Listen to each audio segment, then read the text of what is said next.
आप देख रहे हैं सिटी न्यूज झारखंड।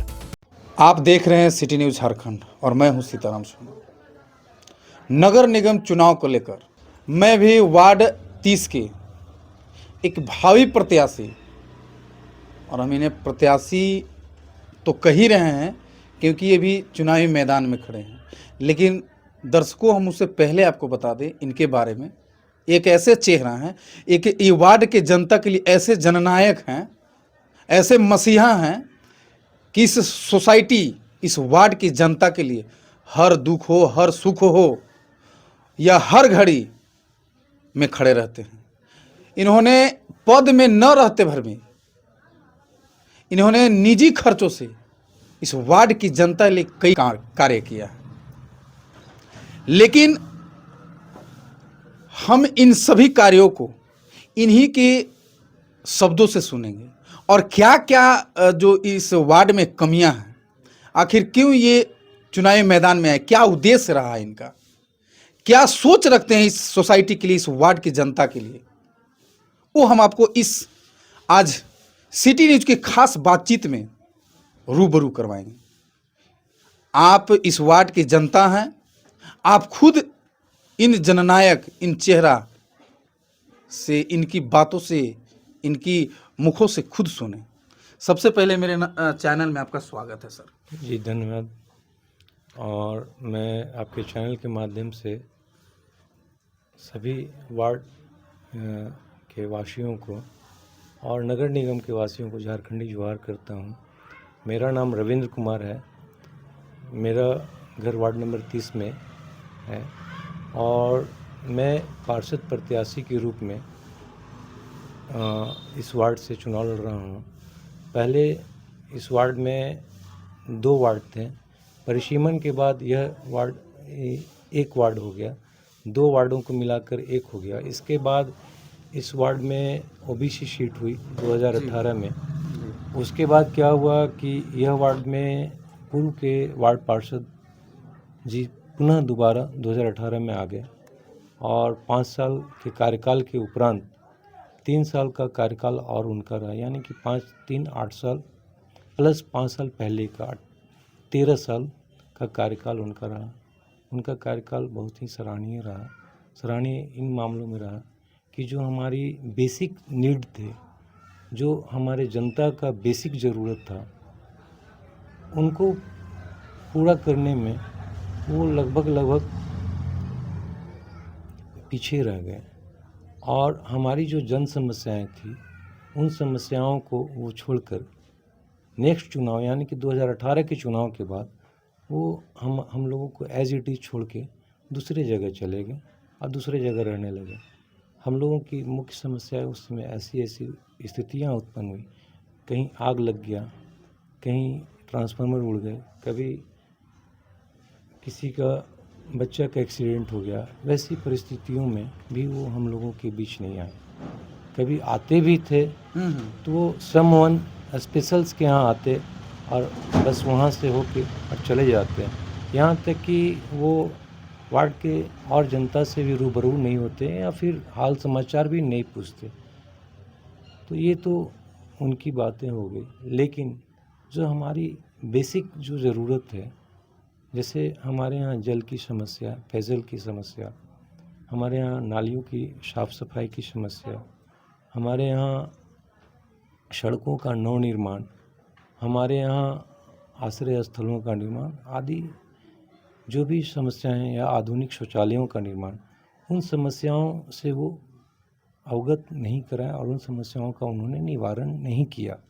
ये तो वार्ड की समस्त जनता की बेसिक ज़रूरत है। एक सवाल करेंगे। जी। आपने जो ये बातें बताई इस वार्ड की कि कई समस्याएं हैं, जिन्होंने जो पूर्व पार्षद हुए वो पद में रहने के बावजूद भी निदान नहीं कर पाए। आप इन सारी समस्याओं पर इसका हल क्या निकालेंगे? आपकी क्या इस पर कहना है, अगर जनता समर्थन करती है, आपको जिताती है? देखिए, मैं एक चीज़ बताना चाहता हूँ कि पूर्व पार्षद जो हमारे हैं, उनके द्वारा बोला गया कहीं कहीं पे कि ग्रामीण क्षेत्रों में विकास का फंड आता है, शहरी क्षेत्रों के लिए ऐसा विकास का फंड नहीं आता है। तो मैं एक चीज़ बताना चाहूँगा आप लोगों को, आपके चैनल के माध्यम से अपने वार्ड की जनता को मैं यह बताना चाहूँगा कि शहरी विकास विभाग और ग्रामीण विकास विभाग ग्रामीण क्षेत्रों के लिए और शहरी क्षेत्रों के जनसंख्या के आधार पे फंडिंग होती है। और मैं आपको यह बात इसलिए बताना चाहूँगा कि मैं पूर्व में 15 वर्ष लगभग मनरेगा में रोजगार सेवक के रूप में कार्य किया हूँ और मुझे बेसिक जानकारी है कि पर व्यक्ति के हिसाब से पर ईयर फंडिंग आती है राज्य सरकार केंद्र सरकार के माध्यम से। बट ग्रामीण क्षेत्रों में आपका होल्डिंग टैक्स वगैरह नहीं लगता है, लेकिन शहरी क्षेत्रों में विकास का फंड जो है, शहरी क्षेत्रों में विकास का फंडिंग क्या है कि आप होल्डिंग टैक्स देते हैं, पानी का टैक्स देते हैं, उसके अलावा केंद्र सरकार का मद आता है, उसके अलावा राज्य सरकार का भी मद आता है आपके विकास के लिए, उसके अलावा आपका एशियन डेवलपमेंट बैंक भी देता है और विश्व बैंक भी आपको देता है आपके विकास के लिए। अब मैं एक चीज़ और बताना चाहूँगा कि मेरा नगर निगम ग्रोइंग नगर निगम है, यानी कि विकास की ओर अग्रसरित नगर निगम है और इस नगर निगम को स्पेशल पैकेज के अंतर्गत रखा गया है। और स्पेशल पैकेज के अंतर्गत जब रखा गया इसको, तो यह नगर निगम का 5 वर्ष का कार्यकाल तो बीत गया, लेकिन वह 5 वर्ष का जो कार्यकाल बीता उसमें जो फंडिंग आई, वो फंडिंग से अगर हमारे यहाँ कार्य हुआ रहता तो कुछ डेवलपमेंट दिखता। लेकिन एक चीज़ बताना चाहूँगा कि उन्होंने यह बोला कि ऐसी कोई भी स्कीम्स नहीं आते, सिर्फ नली गली और सफाई वगैरह किया जा सकता है। तो मैं एक चीज़ बताना चाहूँगा कि यदि आप आपके बोर्ड के बैठक में प्रस्ताव को लाएंगे तभी आपका प्रस्ताव पास होगा और तभी आपके यहाँ स्कीम्स होंगे। तो मेरा कहना है कि यदि हमें नगर निगम के बोर्ड के बैठक में प्रस्ताव को लाना है तो मैं प्रस्ताव तैयार करूँगा, उसका प्राथमिकीकरण करूँगा, उसको समाज के बीच में रखूँगा, समाज उसका प्राथमिकी तैयार करेगी कि यह 1 नंबर की योजना होनी चाहिए, एक 2 नंबर की योजना चाहिए, और उसके बाद उन योजनाओं को प्रस्ताव को पेश करने के लिए भेजूँगा। जब वो रांची से पास होकर आएगा तब उस पर काम शुरू होगा। तो आज के डेट में एक चीज़ मैं बताना चाहता हूँ कि यदि कोयल नदी के तट के पास एक सीढ़ी का निर्माण करना है, उसका मैं प्रस्ताव रखता हूँ, तो रांची से शहरी विकास विभाग से सिर्फ कोयल नदी के तट पर यह घाट का निर्माण करना है, उसके लिए स्पेशल फंडिंग आएगी। वह मद जो आएगा वह मद किसी और मद में खर्च नहीं होता है। तो मेरा कहना है कि आप वार्ड पार्षद हैं, आपको प्रस्ताव भेजना भी नहीं आया कि हमारे वार्ड में क्या क्या समस्याएं हैं। मेरी उम्र लगभग 50 वर्ष को होने को है और मैं एक चीज़ और बताना चाहता हूँ कि हमारे यहाँ सबसे मूलभूत समस्या क्या है कि हम लोग कोयल नदी के किनारे रहते हुए भी पानी की समस्या से जूझते हैं गर्मी के दिनों में। दूसरी चीज़ कि यहाँ पे जब भी कोई बोरिंग कराते हैं तो उनका बोरिंग सक्सेसफुल नहीं होता है, क्योंकि लगभग 50 फीट नीचे गहराई तक बालू आता है, जिससे बोरिंग करने वाली गाड़ियाँ भी नहीं आती हैं कि चलो बोरिंग का गाड़ी फंस जाता है, इसलिए बोरिंग नहीं कराते।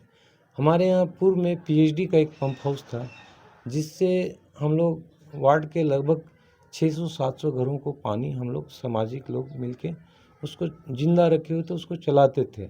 लेकिन दूसरी बार जब हमारे पार्षद जी चुनाव जीते तो उन्होंने उस पंप हाउस का चाबी अपने पास रख लिया और 1-2 साल होते होते उनका कार्यकाल का 1-2 साल होते होते वो पंप हाउस जीर्ण शीर्ण अवस्था में चला गया।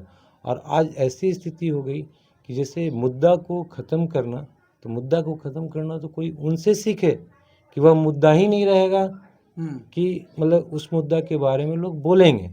तो अगर किसी चीज़ से आपको पानी मिल रहा था तो आप कम से कम उसको जिंदा तो रखते। तो पहला चीज़ तो पानी का मुद्दा था। दूसरा चीज़ एक और बताएंगे कि हमारे यहाँ 50 वर्ष मेरी उम्र हुई तो मेरे यहाँ जब से मैं होश संभाला हूँ, भट्टी मोहल्ला में बरसात में नाली का बाढ़ का समस्या है। नाली का बाढ़ का ऐसा समस्या है कि मैं क्या बताऊं, बाढ़ में लोग, हम लोग के हित मेहमान जो आते हैं वो बोलते हैं कि आप लोग का कैसा जनप्रतिनिधि है जो आप लोग का ऐसा विकास किया है कि आप लोग का पानी का मतलब रोड पे आ जाता है। आज वार्ड क्षेत्र की समस्त नालियां 8 वर्षों से पूर्ण रूप से सफाई का बाट जो रही हैं, पूर्ण रूप से सफाई का बाट जो रही हैं। क्या आप इस विषय में अगर आवाज़ उठाते हैं अपने बोर्ड की बैठक में, तो क्या आपके पास टास्क फोर्स की स्वीपर की टीम नहीं मिलती क्या?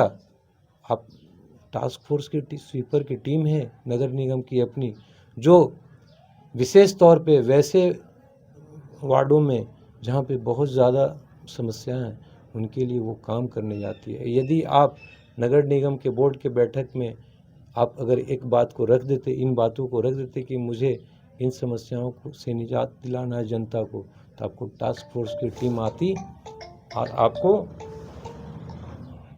आपको जो है आपको यह समस्या से जनता को निजात दिला देते हैं। दूसरी समस्या क्या है सर कि पेयजल की समस्या, सफाई की समस्या के अलावा रोडों का कालीकरण नहीं होना, मुख्य सड़कों का कालीकरण नहीं होना, मुख्य सड़कों का नवनिर्माण नहीं होना, नालियों का जो नालियाँ जीर्ण शीर्ण अवस्था में है वह उनका नवनिर्माण नहीं होना।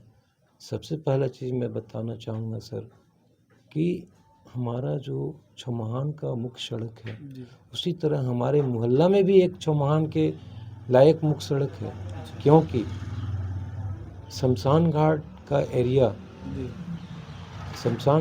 एरिया से नदी किनारे के एरिया से जो भी शहर के 70 से 60% लोग शमशान घाट में जाते हैं, हमारे हरिश्चंद्र घाट में जाते हैं, वो लोग नीचे के रोड जो नदी किनारे रोड है उससे आते हैं। वार्ड पार्षद को ये भी नहीं दिखा या हमारे जनप्रतिनिधि को ये भी नहीं दिखा कि यह मुख्य सड़क एक रूप से समाज के लोगों को आने जाने का, अगर इसका कालीकरण हम करा दिए रहते तो लोगों के बीच में हमारी उपस्थिति अच्छी रहती, मेरी स्थिति अच्छी रहती। चलिए सर, मैं तो आपको सड़क, नली और गली और पानी की समस्या के बारे में बताया हूँ सर, लेकिन सबसे बड़ी समस्या क्या है सर कि हमारे यहाँ बहुत सी ऐसी महिलाएं हैं जो रोज़मर्रा की ज़िंदगी के लिए बाहर में सफाई, बर्तन मांजकर, झाड़ू पोछा करके अपना जीवन यापन करती हैं, बेरोज़गार हैं, जो मजबूरियां में बहुत से लोग बेरोज़गार हैं। दूसरी चीज़, बहुत से ऐसे युवा हैं जो मतलब गलत रास्तों को अख्तियार कर रहे हैं। मैं एक ही चीज़ बताना चाहूँगा कि आज नगर निगम में वैसे लोगों को, बेरोज़गार युवकों के लिए, चाहे बेरोज़गार महिलाओं के लिए महिला सशक्तिकरण और युवकों के लिए स्वरोज़गार की व्यवस्था है। यदि आप लोगों को सुसंगठित करते हैं, लोगों को एक मंच पे लाते हैं और उनको आप सुसंगठित करके युवकों को रोज़गारोन्मुख करते तो लोग नहीं भटकते। और दूसरी चीज़ कि अगर महिलाओं को आप उनको सशक्त बनाते, अगर उनको एसएचजी ग्रुप से जुड़ी हुई हैं महिलाएं, तो आप उनको रोज़गारोन्मुख करते, रोज़गार के लिए छोटे छोटे कुटीर उद्योग लगवाते, जैसे कि पापड़ बनाने के लिए, जैसे कि पत्तल बनाने के लिए, दोना पत्तल बनाने के लिए, जैसे कि आप साबुन की छोटी मोटी फैक्ट्री बैठवा देते हैं, जैसे कि अगरबत्ती की फैक्ट्री रहती, 10 महिलाओं का समूह रहता, मोमबत्ती की फैक्ट्री रहती है, वो आर्थिक रूप से सशक्त होती हैं। मैं एक ही चीज़ कहूँगा कि अगर महिलाएं आर्थिक रूप से सशक्त हैं तो घर मजबूत है, अगर महिलाएं सशक्त नहीं है तो घर मजबूत नहीं है। यदि मैं एक ही चीज़ कहूँगा कि यदि मैं पार्षद के रूप में चुनाव मैदान में हूँ जी, तो इन विषयों को लेकर मैं चुनाव मैदान में हूँ।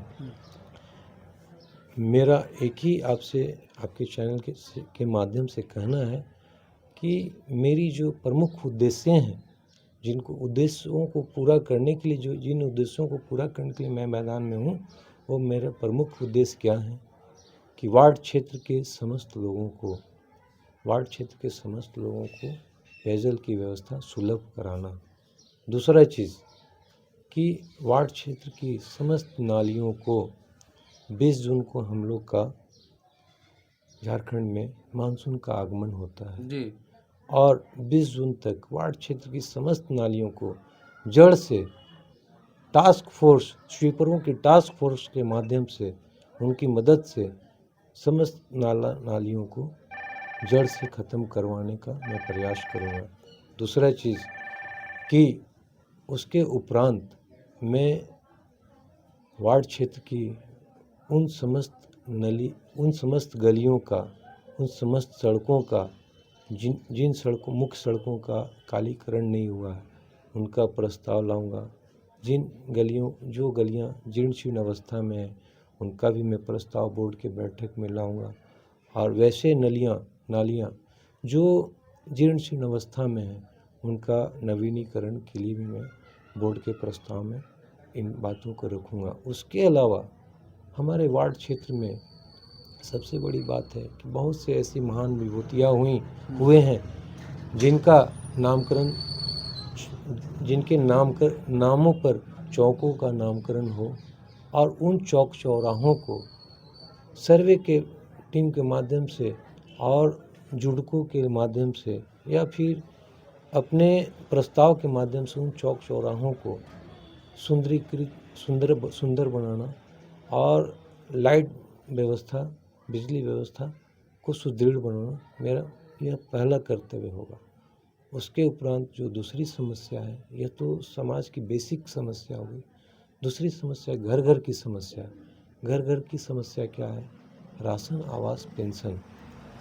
राशन आवास पेंशन जैसी योजनाएं लोगों को बहुत सुलभ तरीके से प्रदान करवाना। उसके अलावा सरकार के द्वारा चलाई जा रही जन कल्याणकारी योजनाओं को धरातल पे लाना और हर घर में मुख्यमंत्री कन्या किशोरी योजना, जैसे में कि मुख्यमंत्री लाडली योजना, मुख्यमंत्री मैया सम्मान योजना, इन योजनाओं का सुलभ तरीके से उन लोगों का आवेदन लेके, उन लोगों का सर्वे के माध्यम से जिनका यह नहीं हुआ वो उनका आवेदन लेके और उनको इनसे जोड़ना, यह मेरा पहला कर्तव्य होगा। उसके उपरांत एक वार्ड काउंसलर यदि मैं होता हूँ तो उसके उपरांत वार्ड क्षेत्र में हमारे जितने भी सरकारी संस्थान हैं उनका मॉनिटरिंग करना मेरा काम है। जैसे में कि सरकारी विद्यालयों में शिक्षक तो हैं जो 80,000 वेतन प्राप्त करते हैं, लेकिन हमारे जो गरीब के बच्चे हैं उनका विधिवत रूप से प्रशिक्षण नहीं हो पाता है। मेरा साफ कहना है कि एक वार्ड काउंसलर होने के नाते यदि मैं शिक्षक और अभिभावक के बीच में एक मध्यस्थता करके और उनके बीच एक संवाद करा के यदि शिक्षण व्यवस्था को सुदृढ़ करूँगा तो हमारा समाज आगे की ओर जाएगा।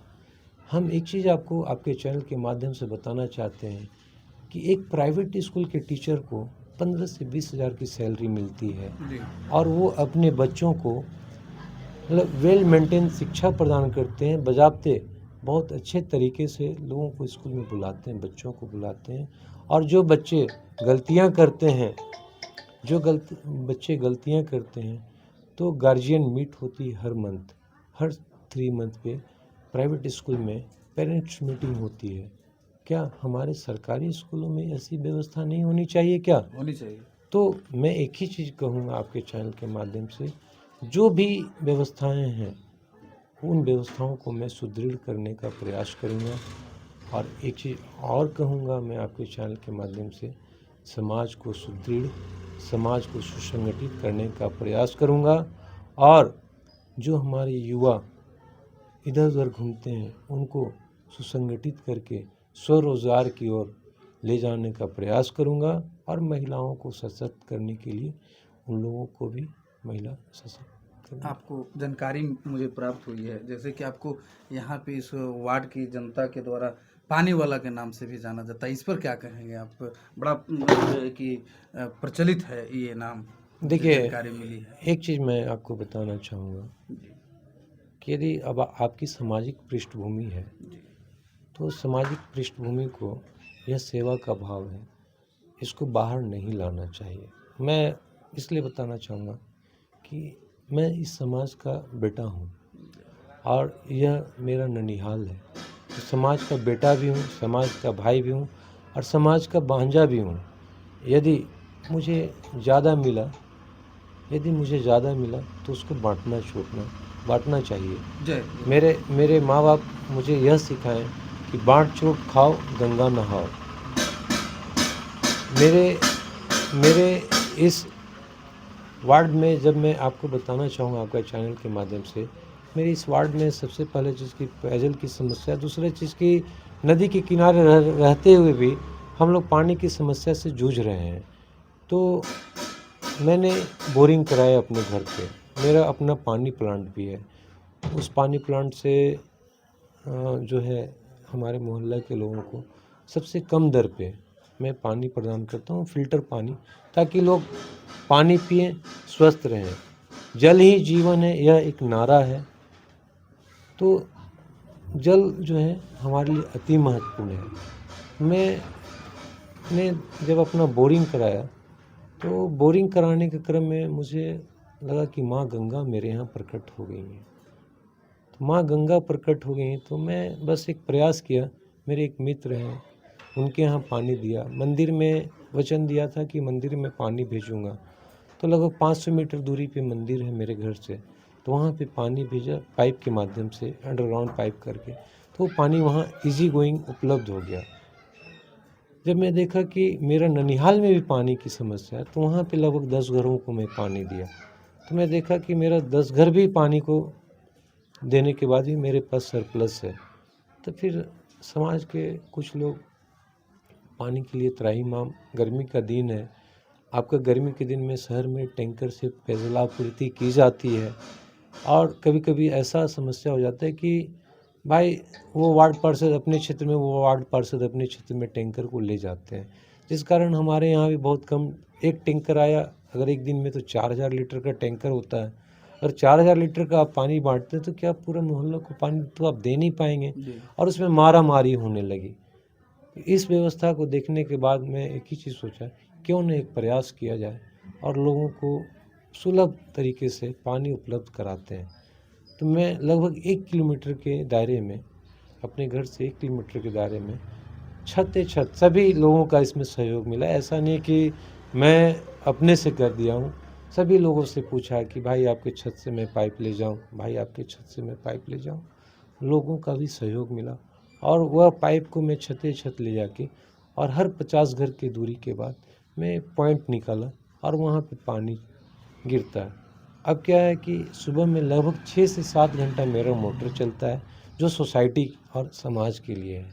और एक चीज़ मैं आपके चैनल के माध्यम से कहूँगा कि मुझे पानी वाले के नाम से न पुकारे लोग तो अच्छा है, इसलिए कि मेरा नाम रवि है और मेरे घर के लोग रवि के नाम से बुलाते हैं। और मेरा नहीं देखिए, मेरा पूछने का तात्पर्य रहा, अगर कहीं न कहीं अगर पानी वाले भी सोसाइटी के बोलते तो कहीं ये जनता का प्यार है, हमें देखिए, ऐसा लग रहा है। एक चीज़ हम बताना चाहेंगे, यदि समाज के प्रति आपकी सच्ची सोच है, अच्छी सोच है और सोसाइटी के लिए आप कर्तव्यनिष्ठ हैं, तो लोग आपको कहीं भी आप रहेंगे इज्जत भरी दृष्टि से तो देखेंगे ही। और मैं एक ही चीज़ कहूँगा कि यह तो एक थोड़ा सा उदाहरण है सर। एक बार ताकत में अगर सत्ता जनता हमें मतलब पार्षद के रूप में देखती है तो मैं आपके चैनल के माध्यम से एक ही बात कहूँगा कि इस बार की गर्मी, या इस बार की क्या गर्मी, इस 15 मार्च तक पूरे वार्ड क्षेत्र में मैं अपने घर से ही पाइप बिछा करके टैंकर को नहीं आने दूंगा सर। क्योंकि एक टैंकर की कुछ लागत होती होगी, जो हमारा विकास का फंड आता है उसी से उस पैसे को काटा जाता है। यदि हम टैंकर का पानी नहीं लेंगे तो कुछ तो पैसा मेरा बचेगा मेरे मोहल्ला के लिए, जो उस पैसे को दूसरे चीज़ में हम उपयोग करेंगे। मैं एक चीज़ और बताना चाहता हूँ कि हमारे यहाँ लाइब्रेरी की व्यवस्था होनी चाहिए बच्चों के लिए। हमारे यहाँ सामुदायिक शौचालयों की, आधुनिक शौचालयों की स्थापना होनी चाहिए, क्योंकि बहुत से ऐसे गरीब गुरुआ हैं जिनके यहाँ शौचालय की स्थापना नहीं है, तो वे लोग नदी के किनारे जाते हैं। अगर आधुनिक शौचालय होंगे तो लोग शौचालय में करेंगे, तो क्या होगा कि हमारा स्वस्थ समाज की स्थापना हम लोग कर सकेंगे। उसके अलावा हम लोग आश्रय स्थल का निर्माण करेंगे, उसके अलावा हम लोग सामुदायिक भवन का भी निर्माण करेंगे। एक स्वस्थ समाज की स्थापना तभी आप कर सकते हैं जब आपका विचार स्वस्थ हो, मन स्वस्थ हो और समाज के प्रति आप कर्तव्यनिष्ठ हों। मैं आपके चैनल के माध्यम से एक ही चीज़ बोलूँगा कि आपका बेटा, आपका भगिना, आपका भाई रविंद्र कुमार, जिसका उपनाम रवि है, उसका चुनाव चिन्ह साइकिल का पंप छाप क्रमांक संख्या 5 है। यदि आपको लगता हो कि मैं एक पार्षद प्रत्याशी के रूप में आपके अनुरूप हूँ, तो मुझे अपने छाप पे वोट देकर मुझे उस योग्य बनाइए कि मैं समाज का सदैव सेवा करता रहूँ। जी जोहार। देखिए, सेवा बड़ी ही सोच रखते हैं अपनी वार्ड की जनता के लिए, अपनी सोसाइटी की जनता के लिए। ये सेवा तो करते हैं, इनका कहना है कि सेवा तो करेंगे ही, लेकिन एक पद में रहकर सेवा करना कुछ अलग ही होता है। जितने भी योजना हो धरातल पर लाने का प्रयास होता है। ये देखिए, एक प्रतिनिधि का काम ही होता है कि अपने जनता का, अपने क्षेत्र की जनता को जितने भी योजना हो या जो भी लाभ होने लगे और उस योग्यता को लाना काम ही है प्रतिनिधित्व। लेकिन एक पद में रहकर कार्य करना अलग ही है। अब फिर मिलेंगे दोस्तों किसी नए शख्स के साथ, तब तक के लिए नमस्कार।